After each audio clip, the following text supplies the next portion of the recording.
আসসালামু আলাইকুম। এইমাত্র পৌঁছেছি লালমনিরহাটের ঐতিহাসিক ময়দানে, যেখানে আজ সংগঠিত হয়েছে লাখো মানুষের বহুল প্রতীক্ষিত মাহফিল। প্রিয় দিনী ভাই ও বোনেরা, আজ আমরা শুনব প্রখ্যাত আলেমে দ্বীন ডক্টর মিজানুর রহমান আজহারীর অনুপ্রাণিত করার মতো চমকপ্রদ আলোচনার মূল প্রতিপাদ্য বিষয়ে। ভিডিওটি সম্পূর্ণ দেখুন, যেন এই বার্তা আপনার হৃদয় ছুঁয়ে যায়। ডক্টর মিজানুর রহমান আজহারী আজকের মাহফিলে আলোচনা করেছেন একটি গুরুত্বপূর্ণ বিষয় নিয়ে, ইসলামের প্রকৃত সৌন্দর্য ও মানব জীবনে এর প্রয়োগ। তিনি তুলে ধরেছেন কোরআন ও সুন্নাহ থেকে দিক নির্দেশনা, যেগুলো কেবল ধর্মীয় বিশ্বাস নয়, বরং মানুষের দৈনন্দিন জীবনে আলোকবর্তিকা।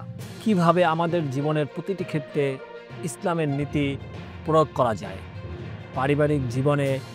পারিবারিক জীবনে ইসলামের নির্দেশনার ভূমিকা, সামাজিক দায়বদ্ধতা এবং আত্মশুদ্ধি। আপনারা কি জানেন, শুধু নামাজ রোজা নয়, ইসলামের শিক্ষায় মানবতাবোধ, ন্যায় বিচার এবং সামাজিক দায়িত্ববোধের কত গভীর শিক্ষা রয়েছে। আজহারী সাহেব এমন কিছু উপমা দিয়ে আলোচনা করেছেন যা আপনাকে নতুন করে ভাবতে বাধ্য করবে। সবশেষে তিনি সকলের উদ্দেশ্যে তুলে ধরেছেন একটি হৃদয়গ্রাহী বার্তা: চলুন নিজেদের জীবনকে কোরআনের আলোয় উদ্ভাসিত করি। প্রিয় দর্শক, এই গুরুত্বপূর্ণ আলোচনার এই অংশটি যদি আপনার ভালো লেগে থাকে, তাহলে অবশ্যই আমাদের ভিডিওটি শেয়ার করুন।